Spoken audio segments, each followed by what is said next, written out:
Hey, good morning, good afternoon, depending on where you are. Let me see what we can do here.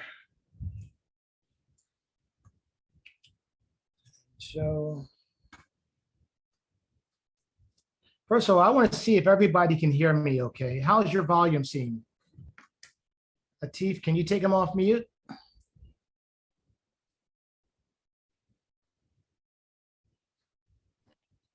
Volume is good for me.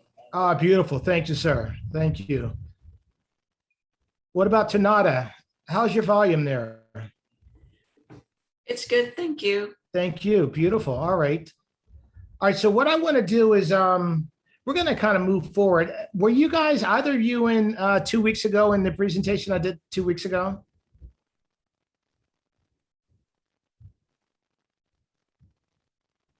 For 2 weeks ago, were you guys able to attend last week or 2 weeks ago rather? Just so I can get a frame of reference of where you are from. Let me see if I can unmute you again. I was not, unfortunately. Yeah, No. this is actually my first session too. Okay, perfect, perfect. Because I wanted to do a run through. What I'm doing right now is I'm really trying to get some feedback on a pretty incredible program that I think I developed out here.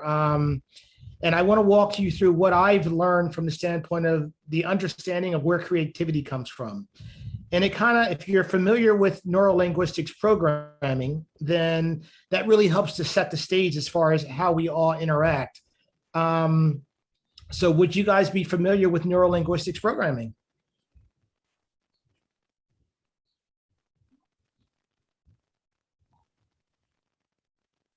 Jeffrey? Well, we'll kind of hear something about it, but not very, Okay. like we don't have a thorough understanding of it. Gotcha. Okay. So I'm going to walk through that as well and kind of give you an overview of how it all works out, and then connect these pieces together because it's all about connecting the pieces. So 2 weeks ago, I talked about more or less the physical, or rather the mechanical side of the creative aspects.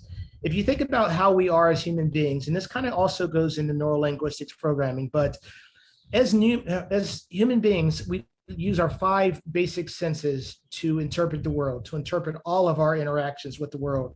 We have sight, sound, smell, touch, taste. Plus, of course, we have those extra senses, for example, temperature, our center of gravity. So we've got a lot of different senses that we actually just don't even necessarily know that we're embracing because they're operated by our more primitive brain, but nonetheless, they operate within us. And when they're not working, such as our balance, we definitely know they're not working. So in leveraging those 5 senses, when it comes to the way we interact with people, then what we typically do within those interactions is we use those 5 basic senses, primarily our sight, our sound, what we're hearing in our communications when we talk to people, and our smell, as well as our touch. But within those interactions, if you think about how those interactions work, any of our prior or previous history that we've had in the past, they help to form what we think in the future. Meaning, for example, if we had a negative day, a bad day as a child, and something involved a dog, possibly a dog bit us or whatever, we're going to have a negative, potentially, opinion about dogs because it helped to form that opinion about what we think about dogs much early in life. And therefore, we carry those things forward unless we deal with them later on. So if you look at Neuro-Linguistics programming, and let me see if I can find the slide directly on that one here. See if I can transition through.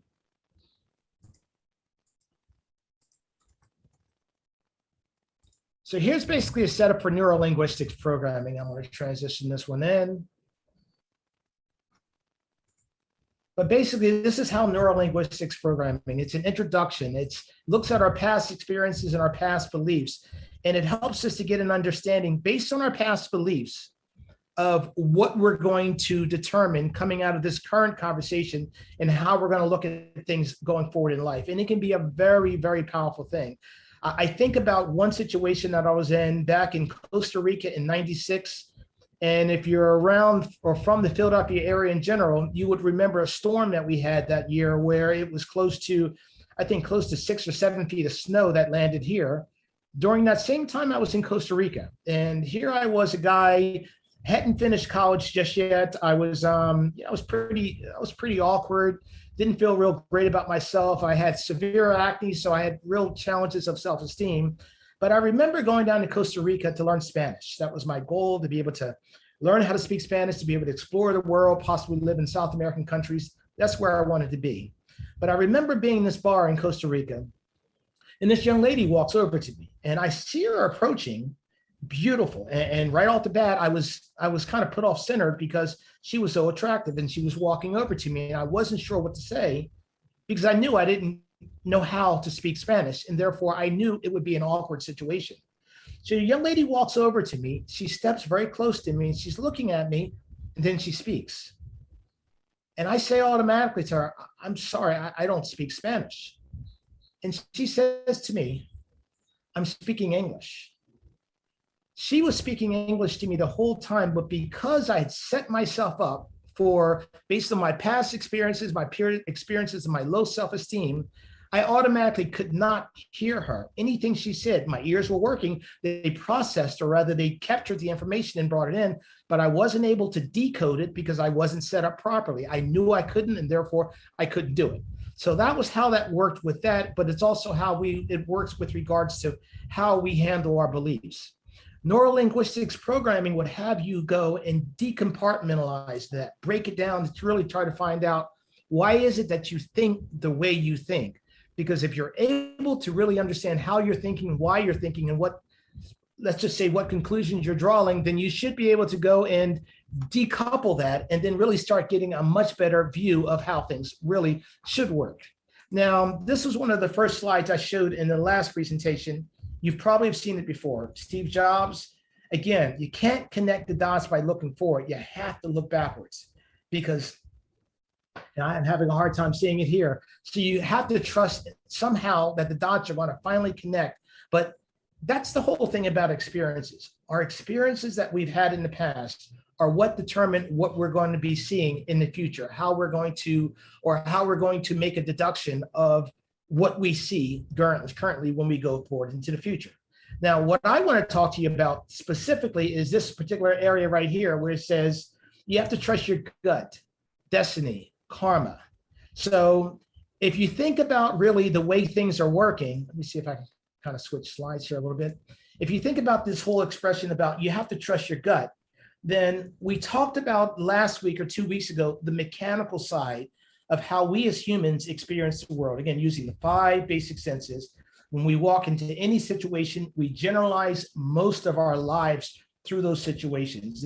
They tell you this, or they teach you this in Neurolinguistics programming as well. Whereas you walk over to a door, 9,000 times out of 9,990th time, you will know what a door is. You will see the knob, you will know it's rectangle. You will therefore be able to make an immediate deduction, even going back to being possibly a toddler. You will know that this is in fact the door, it's the gateway to somewhere else. But that generalization also continues forward throughout our entire lives. If we have a spouse or a loved one, for example, and we're in great shape, we're moving around together, we're not watching critically on that other person because this is the norm for that other person. God forbid we were to receive a negative diagnosis or something, we're going to start looking at that person differently. We're going to find a new generalization of how we're going to be seeing that person. And that's how we generalize our experiences throughout life. Now, and one of the things I talked about, and I see we've got a message here. Let me see. I can unmute myself, but I wasn't. Yes, okay, so we're good.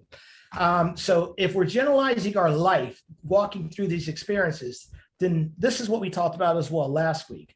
Neuro-creative programming is an aspect of neurolinguistics programming because, again, neurolinguistics programming looks at how we make a determination or a conclusion from what we've experienced. The neuro-creative programming looks at how we experience it in the first place and what opportunities yield themselves or bring to light from having seen what we've just witnessed. For example, when we talk about neuro-creative programming, it goes into a couple of different situations. For example, I talked about the fact, and let me see if I can pull that slide up, about how we generalize through our entire experiences in life. But with that neuro-creative programming side, let me just shift out so I can switch some slides around a little bit.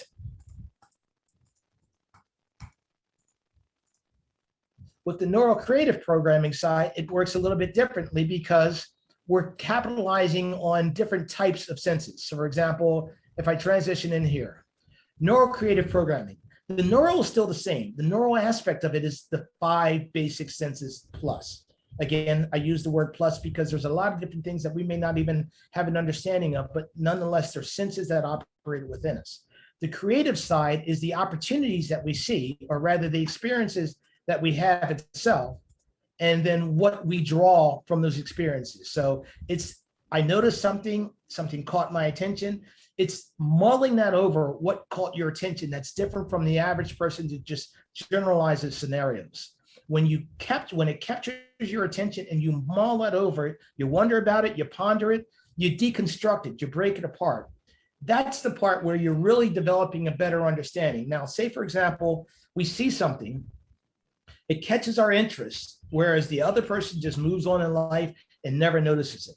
But when it captures our attention, here's what we do typically. We will move into one of two modes. The first mode is we'll break it apart and we'll try to figure out, well, how does that work? What is it doing? How does it do what it does? And then we will try to create our own understanding of how we would do it if we were creating this, how I would have done it, because I may not have the real understanding of how it works, whatever it is. I may not have that real understanding, but we try to create our own understandings.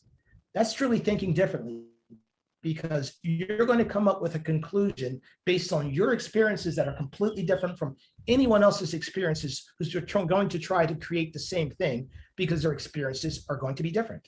The more your experiences are going to align with that person, you'll find out the more those experiences are coalescing or more in alignment with each other, because you're drawing from the same pieces as inputs into the final puzzle.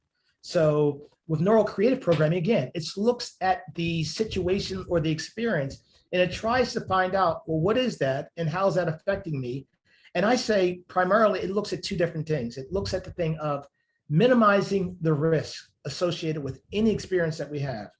If you think about any idea that we've ever had in life throughout, I believe, the existence of mankind, it's come in two forms. The first form has come in minimizing the risk that we're experiencing. The second one is maximizing the opportunity that has presented itself. So if you're sitting around in a cave 50,000 years ago, and you've got a tiger that comes into the cave and kills one of your brother and takes him outside, and you're able to kill that lion, you're not going to throw that lion away. You're not going to pull him out into the bush and just discard it. You're going to, of course, take care of your brother, but you're also going to eat that lion. You're going to use the skin. You're going to maximize the opportunity. So that's one of those minimizing turning into a maximizing opportunity. But most often we get into situations where there is no minimizing of risk involved. It's just, I see an opportunity, I see a situation, I see something that strikes my attention that I might be able to leverage. And then that's how we're assembling those somethings that we see into bigger ideas. So the last part of the neural creative programming is, again, the programming itself. It's the opinions, it's the ideas, it's what we're creating, or rather what the emotions are and how we're storing those in our subconscious mind, because we later come back to those. It's a process that I'm going to speak to in another second involving Carl Jung, but it's a process whereby we're able to, when we get into situations, whether it's minimizing risk or maximizing opportunities, we get into situations where we pull from our subconscious mind. And we're pulling all those different reference points. And from those reference points, we're creating something new. Now, as I transition to Carl Jung is one of those people that would say that is something he would call a transcendent function. Now, if you're not familiar with Carl Jung, he lived, he was a turn of the century young man or gentleman. He lived along the time of Sigmund Freud. He was, as a matter of fact, a contemporary of Sigmund Freud, went to the same schools, was just as learned. He was just as scientific as Sigmund Freud was, but he had another side to him. It was a little bit of a different side. With Carl Jung, he also was being groomed by Sigmund Freud itself to take over the whole psychoanalytical or psychoanalysis movement, because they were such contemporaries working together. And Sigmund Freud believed that Carl Jung would be the next person to progress the industry forward or the discipline forward. The thing is, Carl Jung had another side to him. He was a person who also believed in Gnosticism. And Gnosticism is something, it was a religion that was developed more or less coming around the first century AD, second century AD, which is where it dates back to. But Gnosticism is a belief that kind of went along with Christianity, but also coincided with the Hermetic teachings or Hermeticism. So if you're not familiar with Gnosticism or Hermeticism itself, these are two belief systems that kind of emerged again around the first or second century AD, but they really have a much longer tail. They date back into more or less, if you look at Hermetic teachings, they date back to what's called one of their gods, which was the god of writing, the god of more or less knowledge. And that was, Thoth, or rather Thoth, Thoth. That was an Egyptian god. And this Egyptian god, they found records dating him back to 600 BC. So he has a very, very far back history with regards to the Egyptian empire, their faith systems and their structures. Now, on the Greek side, it was more so a gentleman by the name of Hermes. That was their god of knowledge, or the god of writing. And so if you know anything about the history of Greece going into the conquering of Egypt, which took place in about 331 by Alexander the Great, and building the city of Alexandria, there was always this real close union between the Greeks as well as the actual Egyptians itself, because the Greeks had controlled Egypt since around 300 AD, BC. And while they were controlling them, especially Alexander the Great, he was one of those people, and even his predecessors, they'd go into Egypt, but they were so enamored with the structure, with the deep antiquity. Because again, going back 6,000 years, they were so impressed with the faith systems that had been developed in this country that they, in fact, didn't really do much change. They, as a matter of fact, on the other side of it, started to combine their belief systems, Hermes again, just another example, with the systems of the ancient Greeks or ancient Egyptians. Now, they use this term called hermetic, or rather esoteric, occultist. And if you come from any type of a Christian background or Christian-based system, then right off the bat, that word occultist or occult is probably going to send a shiver up your spine, just like it would for me. And I don't even really come from a strong, deep Christian base. It was there. I went to church on occasion, but it really wasn't anything that really drove me. I wasn't a person, and I'm not a person who goes to church now. But the word occultism always brought up themes or thoughts of I don't know, antichrist, devil, demons, and all that other stuff. But when you really think about what the word meant, it had no meaning whatsoever in association with anything negative until the Roman Catholic Church came and sought to increase the actual structure and the basis of Christianity. And they wanted to get rid of any of those quote unquote esoteric or occultist beliefs. So if you ask the question, what is an esoteric or occultist belief? What does it mean? Well, it's actually something that was more or less done in the dark, done in areas of secrecy. Not that it was a matter of keeping people from seeing it. It was just that no one was interested in these things. You got guys and ladies and groups getting together. Typically, they're using some type of an intoxicant or a hallucinogenic drug to bring on different types of spirits and understandings. And they would go deep into their belief systems. And this continued on for hundreds and hundreds, literally thousands of years, going back 6,000 years for the Egyptians. But this is something, a knowledge base that they had been building up in many, many different types. Some of them were, in fact, negative. Some of them were things that we wouldn't be discussing today because they were added no value to esoteric beliefs, but not all of them were positive. Not all of them were negative. This was just one of those specific belief systems that people were really embracing. And it was called a transformation, or less a journey back up to the stars. Now, so if you think about Carl Jung, again, practiced, as I mentioned, Gnosticism. And it was a belief that we all emerge, it kind of goes into astrology as well, but we all emerge from the stars, from the center, the source, and we all came down. And as we were coming down into our present form, we were developing out from being the mist or the ether into taking on more of a tangible, a touch, or a physical form into becoming humans. And each time we were coming through the different 7 planets, we were getting attributes of those 7 planets that were coming into us and that were making us who we are today.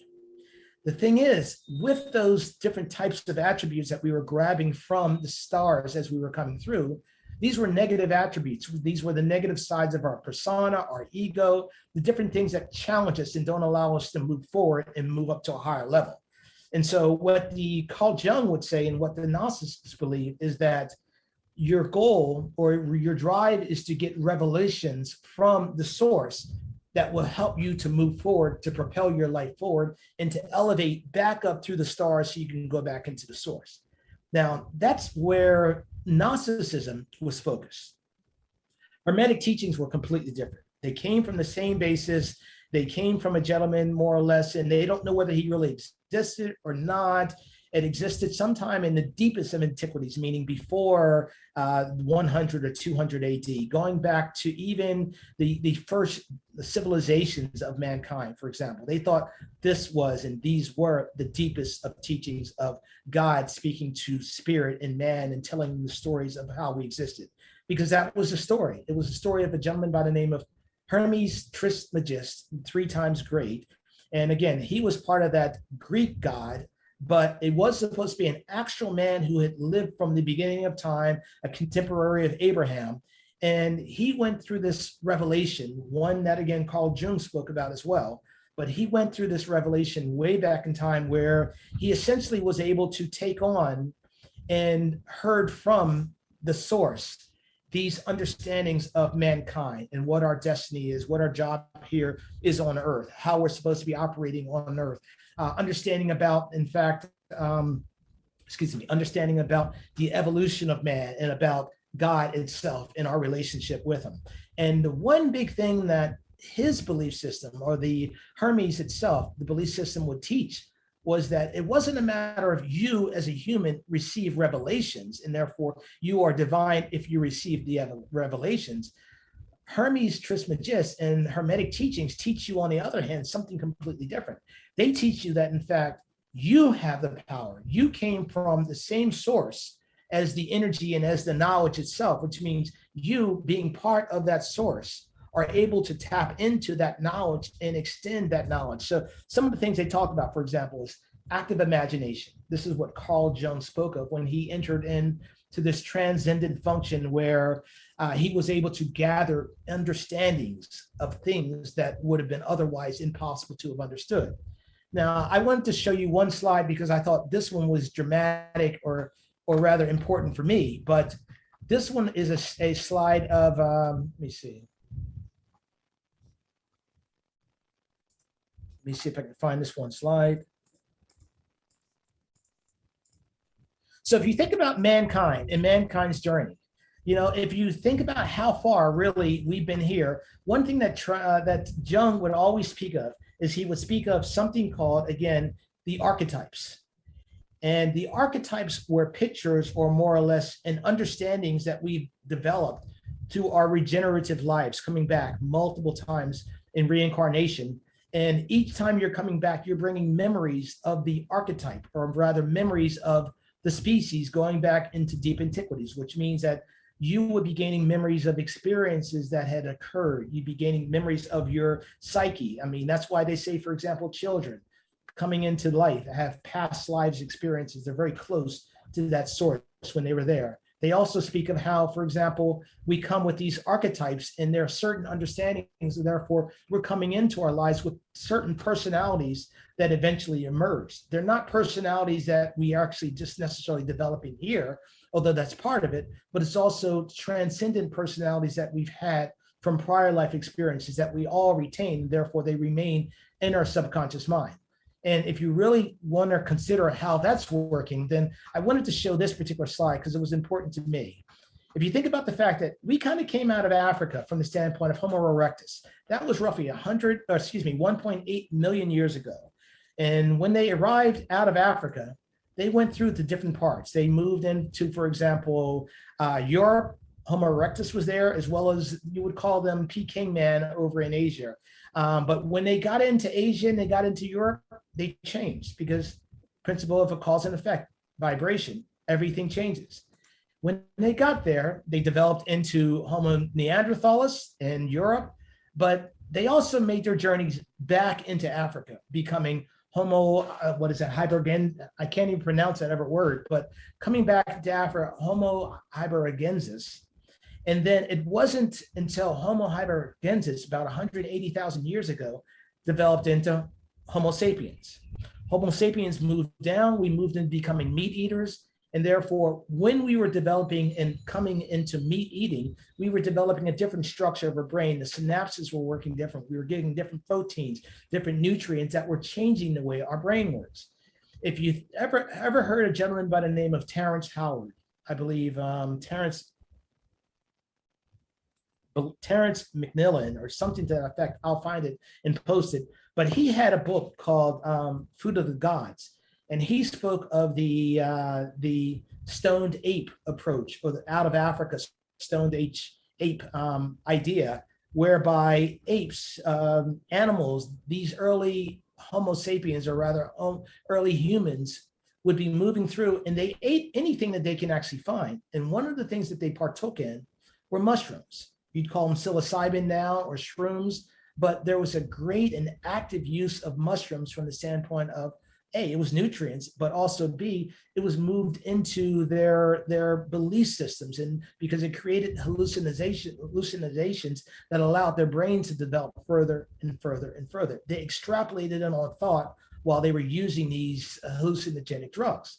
And so they moved in, they came back into Africa about 160,000 years ago, but it wasn't until about 70 to 60,000 years ago that Homo sapien went through a stressor. That stressor for them was climate change. Climate always changes, and it's been a significant event for our species throughout the eternity of our existence here on Earth. And it was just one of those events 50,000 years ago as well, where we were reduced down to a population of roughly 50,000 people along the coastlines of the southern Cape of Africa. That's when there was a fundamental change as well in diet, because they found out that we were eating more shellfish and less meat. Meat was less available. Vegetation was less available, which means we shifted over into high vitamin D rich foods, omega fatty acids. And they believe that that was one of also those fundamental changes that allowed us to be able to move up the ladder from the standpoint of evolutionary thought and consciousness. There was a great period of time once Homo sapien came into our current form, about 190,000 years ago, where there was really no further development that took place. You saw stone tools, but they were the same stone tools that were being developed by other species, Neanderthals, Homo erectus in Asia, for example. It wasn't until about 60 or 70,000 years ago in that same position where we really started to kick in full speed ahead. And that's when you really started seeing symbolism also being reflected in different places. But as we came out of Africa, there were a couple different things also happening. As a matter of fact, the reason why we actually were in the lower parts along the coastlines is because of drought. And why did we have drought taking place? The biggest reason why was glaciation. We had been going through an ice age, and that was called the Younger Dryas at that particular point in time, where glaciers had been above New York City. Some people say in the areas of 8 or 9 Statue of Liberties, or excuse me, Empire State Buildings high. The mass of ice that existed above the different poles on this planet was immense.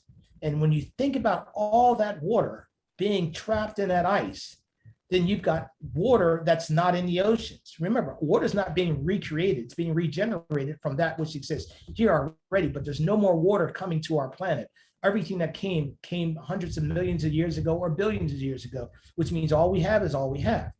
And with all that water being pulled out of the oceans, being sucked into the glaciers, being piled up so high above the pole lines, then you had drought that was taking place in other parts of the country. There was less water available, less rainfall available. So there was a tremendous challenge. Now, if you have a challenge in kind of understanding and conceptualizing how that could possibly happen there, just take a look at this slide. This, I would imagine, some probably place in the Midwest, maybe Minnesota area.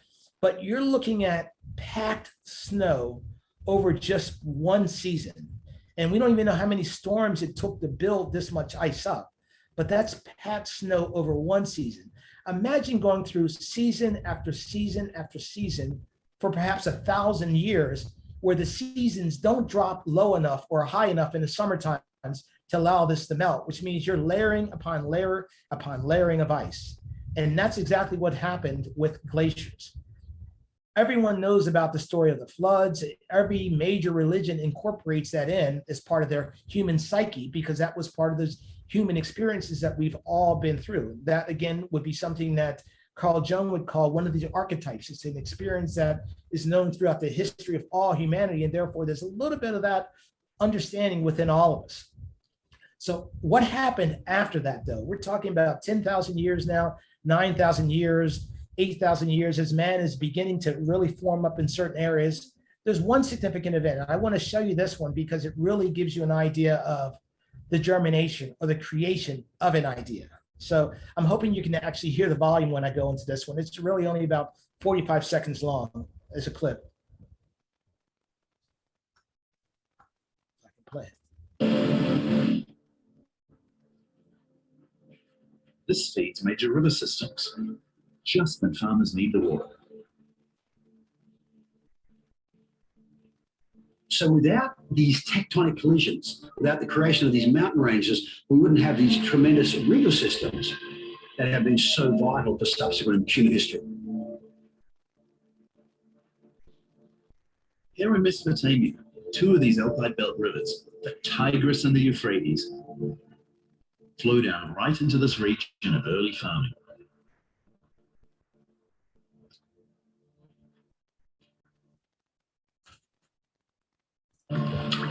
Now, in 3800 BC, as this region dries out, these rivers allow people to create one of humanity's most important inventions, a key stepping stone to civilization.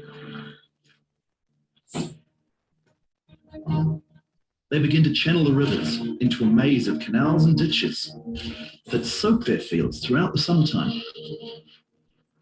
Now they don't need rain, which has become erratic and unreliable. Now all they need is the river.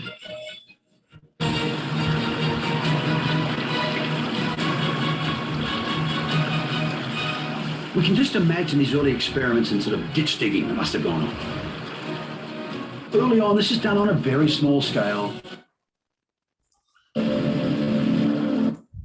So you can imagine the event of going from being able to start gathering seeds and starting to plant them and starting to cultivate seeds, but having no control over irrigation, because at that point in time, before that, you had enough rainfall. But then again, everything changes with tectonic plates changing, with rising of mountainsides, with just change in general. You had to shift because now you had people who did not have the rain anymore. But you saw the one clip where the young lady recognized the fact that an impression in the land itself made an opportunity to be able to channel war. But that's where those ideas were coming from. They were coming from just noticing a particular situation and therefore recognizing, hey, well, what if I did this? Or there's an opportunity to do that. So I see we have a question. Let's see if we can open this up, Atif, and allow the question to come through. Or Tanada, I believe it was.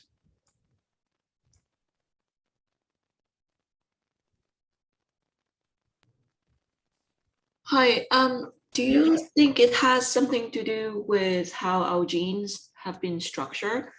I guess, with all the stress and the environmental changes that you have mentioned, there are great factors to how our genes adapt to the environment, right? Mm-hmm. But back to how normal people behave and how we were born with and how we were raised, do you think the genes factor are the ones that made who we are? Whether, for example, even if we try to be, a leader of a nation per se, right? But you gotta have all the factors, and among that, the genes would be a major contribution to who we are, right? I mean, it's a great point, and it's something that I spoke about in the last session because, I mentioned the fact that, again, the big thing about neuro-linguistics programming is leveraging those three senses, the sight, sound, and the touch, because we're physical beings, we're social animals. We hug, we embrace. We also need the sight to be able to see expressions on faces, to be able to understand what you mean when you're saying something to me. But we also need to use the words to be able to understand what words you're using when you're talking to me. If you're thinking about it from a creative side, we go into a whole lot of different directions because we all create in different ways. For example, the artist who uses paint as a medium and uses the canvas, they create using color, they create using texture, they create using their eyes. Sound may not necessarily be as involved for them unless they're painting possibly rhythm, so they would incorporate that. But if you think about also the chef who cooks, he's the culinary expert. He uses his scent, his nose, to be able to understand and smell the scents. He uses his hands for texture and understanding. They use their eyes for the visual aspects. Obviously, they use their taste. But a gentleman by the name of Howard Gardner, doctor, recently retired from Harvard University, wrote in the area of 7 different books on multiple intelligences and recognizing the fact that we don't all operate off of the multiple or the intelligence of logical mathematics, which is what you see being displayed in high scores in IQ. That's not how this works. I mean, we are a multi-dimensional, multifaceted human structure, individual. And to your point, a great percentage of that is based on our genes. It's based on our genetic links with our parents and those who have come before them. Because I believe also, again, there's a layering of experiences. And just because you may not be born into this earth with certain knowledge, doesn't necessarily mean you don't have trace knowledge of what has gone before you. If you think about elephants, there's a great belief that elephants actually, especially the matriarchs, never forget a trail.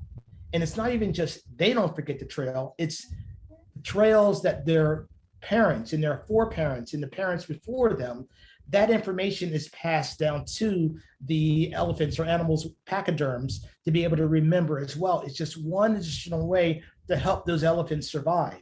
We all have different types of senses, and I guarantee you most of our senses are not even known to the broader audience. We experience them, we see something, we understand something, we don't know how to interpret it, we don't know that it's different from anybody else, and therefore we don't dig deeper into it. But our senses are really what we have to lean into. I call them, they can be considered as our instinctive advantage. Those specific senses and those specific alignment of things that we do that moves us into an area where nobody else can follow us and where we are the greatest in the world at doing that specific thing. That's what makes us unique. And so a lot of that comes over through our genes, or as a matter of fact, I'd say probably 50% of it, but the other 50% of it comes over through our experiences and what we've learned on our journey through more or less our own personal journeys through the planets. Does that make sense? Was that okay, Tanada? Not sure if I lost her there. Sorry, I was on mute. No worries. Yes, actually, I really like your answer. Okay. Thank you.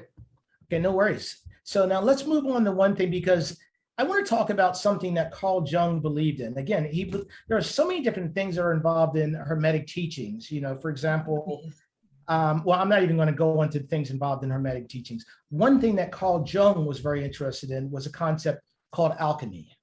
Now, we've all heard this word alchemy, whether it was coming out of a Disney movie or something else, but we've all been exposed to that word called alchemy. Understanding really where the word came from is the key, though, because it's not really what we think. Going back again to those esoteric beliefs, it's not what we think. So if I transition into this slide, this is a small location in the Greek Isles called Keros. I don't know if any of you have had any exposure to this particular one. It's really a fascinating story about this one small island making up a major island within the a group or a circle of island called the Cyclades. And what was key about this island is it was a very small island. Let's see if I can put somebody on mute. Tiff, can you take care of that? So what was interesting about Keros is that there was really nothing that you could do on Keros other than you really couldn't even live on Keros. The city was the island itself was so vertical, but people made this monumentous effort. They were saying it took over 100 people working close to full time for over 10 years to build this. They pulled in marble, while the island had marble on it, they pulled white marble in from another island that was close to 10 miles away.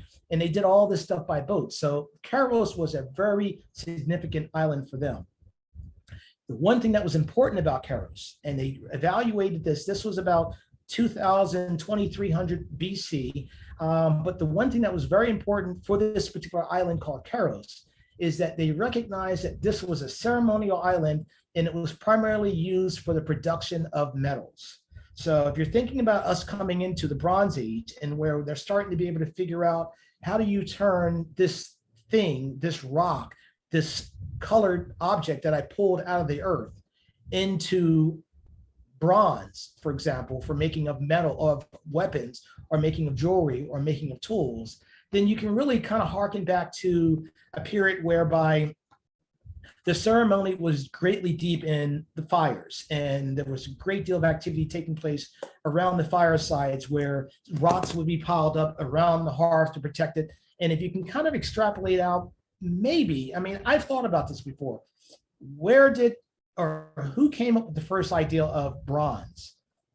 It was easier to come up with iron. It was easier to come up with other different types of metals because you had that first metal as a basis. But if you think about bronze in particular, which was one of the first metals, you can imagine having those colorful rocks around the actual fire pits or the hearth itself as an expression of the celebration of whatever you're going to be praying to, worshiping to. And how when you're going back and forth to that same pit, someone's recognizing the fact that I've got two rocks here, two pieces of stone that are fused together in some way, shape, or form, meaning they're recognizing the fact that for some way, shape, or reason, there was something new that was being created as a process of the group coming together and worshiping. And so on Keros, there shows a great deal of symbolism behind them, not just going and making metals, but them going through rituals and processes whereby they were celebrating, they were honoring, and they were really worshiping this area, because what they were doing wasn't involving a formula that you get off of Google or wherever, where you're saying, okay, I'm going to take this much particular copper and this much of another alloy and putting it in. They were literally transmuting this stuff, meaning creating it from thin air, because they had no recipe, they had no formula. It's a lot like some of the drugs that were made, for example, ayahuasca and the ayahuascarians in Central and South America, making that specific brew of a combination of leaves and a process whereby if you don't get it right, exactly right, you don't end up with the product that you want, which means, how do you stumble upon that? So in this situation, you can imagine them being around this fire and this hearth and trying to bring this new alloy that they had just recognized into existence. And that was really where the whole idea, or at least Carl Jung believed, the whole idea of alchemy came from. They were coming together, they were coming around the fires, they were trying to worship this new metal into creation over hundreds and hundreds of years. And as they were doing that, putting energy, what he would say is putting mental energy, that's really where the concept of alchemy came from. It wasn't necessarily about making lead into gold, but it was about transmuting energy, mental energy, into something to come up with something new. More or less, finding a formula is part of that whole process of alchemy. It extended further out, and we're probably familiar with it in terms of using it to make gold, where the Egyptians used alchemy. They were great alchemists, but it wasn't, again, about making gold. For them, it was about making shiny things. They had so much sun in the Egyptian desert and so many things that they wanted to leverage shining off of the sun, that they would get teams together, and these guys would go into rooms with potions and try to put together this, that, that. And it's not like they were, again, making magic. They thought it was magic because they were taking elements together that they believed would create this new shiny object, i.e. the process of alchemy. Carl Jung picked up on that, and he believed that it wasn't necessarily the medical or the chemical process. It was more so the mental process that was being exerted through the extension of bringing the alloys, the different stones, the different rocks together in the fire to create it.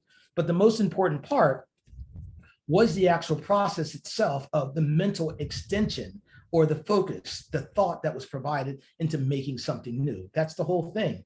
It's the union of the opposites, bringing together the conscious mind of what I know, what things I've acquired over my existence, as well as the subconscious mind of what may be lying deeply within our subconscious that can help to connect the pieces. And then as a result, you're creating something completely new. That is alchemy, and that's the process that they went through. And so you can kind of look at this in a very similar way. Someone that had described this in a way that I thought was highly appropriate. They talked about how you have the architect, and the architect has all these different tools at their disposal to be able to create things. In other words, they have the slide rulers, they have the compass, they have different types of apparatuses that they can use to create brand new structures. The thing is, when you start working with those tools so often, you start to be able to move away from working with the tools, and you can start to picture these things, envision these things in your own head. And I know if you guys are good at anything that you're good at, if you know you're good at that space in which you operate, you can already do this. You don't need to necessarily grab the pen and the paper. You can create these experiences in your head where you're really constructing that which you want to construct completely within your head. And it doesn't go down on paper until you actually have the hardwired structure of what you want to create. That's that whole process of transmutation of mental alchemy. Tesla, for example, was someone who didn't refer to it as being mental alchemy, but he would always talk about being able to go and create these new objects he was working on. And he would never touch a pen, and he would never touch the actual physical objects or tangible things to create it. All this would be done in his mind, and he can literally twirl it around in different positions to be able to see it from different sides, because he can envision it, he can create it. Again, that is that mental process of alchemy, of putting this up together, bringing these different parts together, fusing them together to create something completely new and beneficial. That's how that process works. So Tesla, again, was a big proponent of that. Now, I believe it's also one of the things that we do when we leverage world building. If you're wondering about how do I take these creative ideas that I have, or how do I actually develop the creative ideas, I think one of the first things is developing the vision of what you're trying to create. And then the creative ideas are a process that comes along the way in fulfilling or manifesting that vision that you want to create. It all works together as far as an alchemical process. I think about, for example, let me just check one of the texts. Perfect. Yeah. So do we have any more questions? I know we're kind of running short on time, and I don't want to keep everyone on this beautiful Saturday day, depending on where you are. But do we have any questions, at least at this point?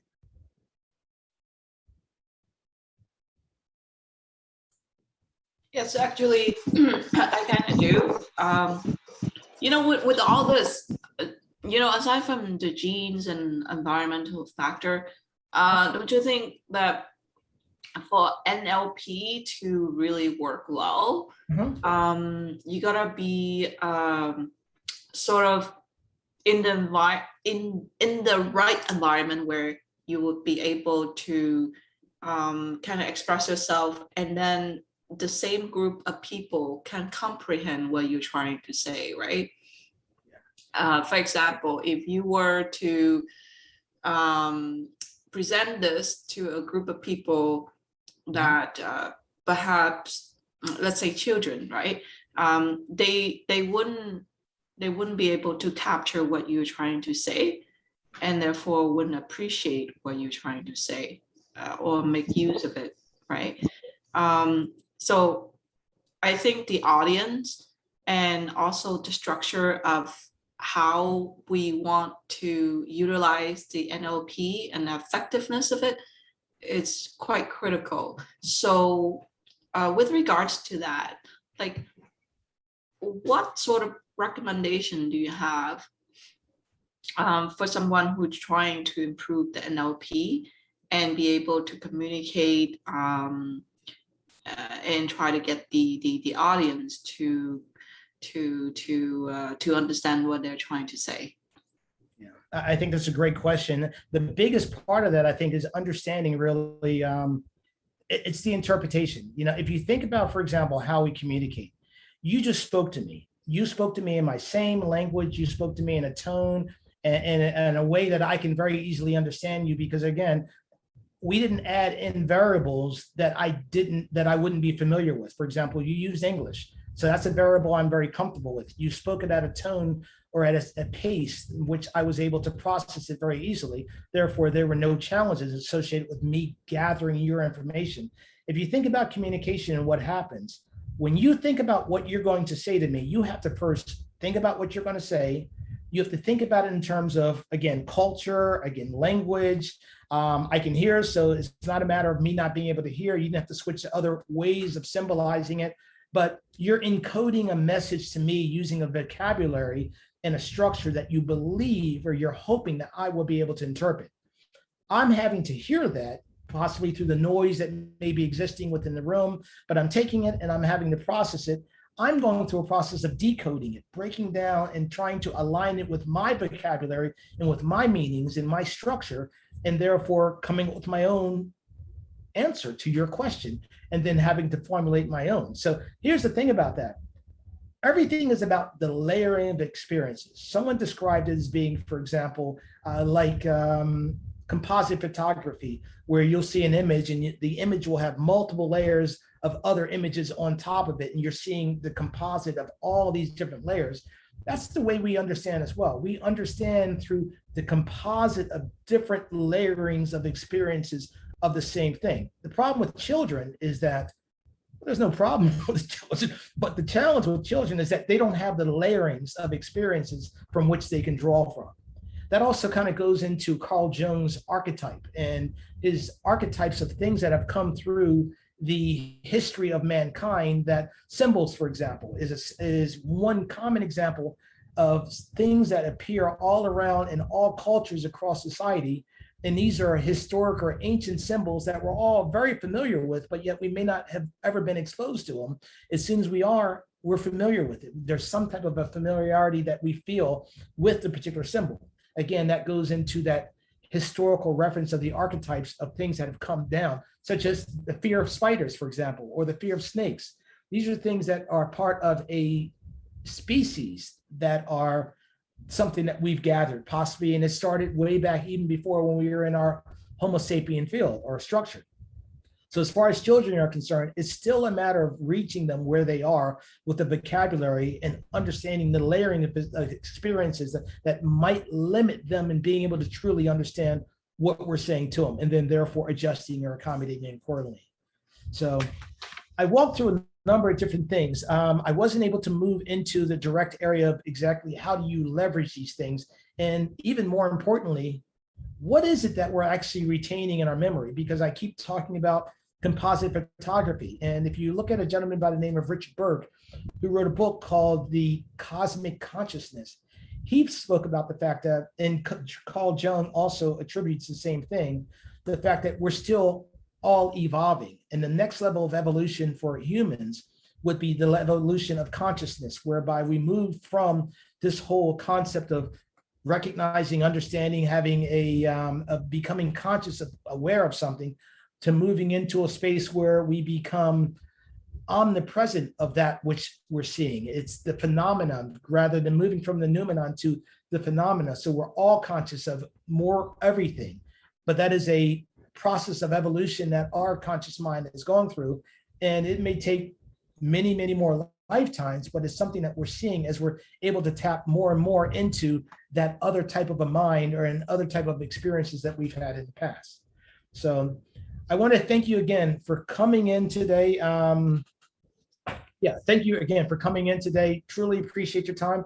If you have any questions or you want to set up some time and we can just sit and talk, there's no pressure or anything else like that. As far as I'm not looking for signups, I'm looking for connections and helping and expressing this understanding. Once I pull things together, I'm going to be really launching this program because I think there's an incredible structure that it can provide from the standpoint of being able to develop that creative aspect of your self, especially in leveraging Carl Jung's Transcendent Function and this whole process of what I call world building, or what Carl Jung would have called active imagination.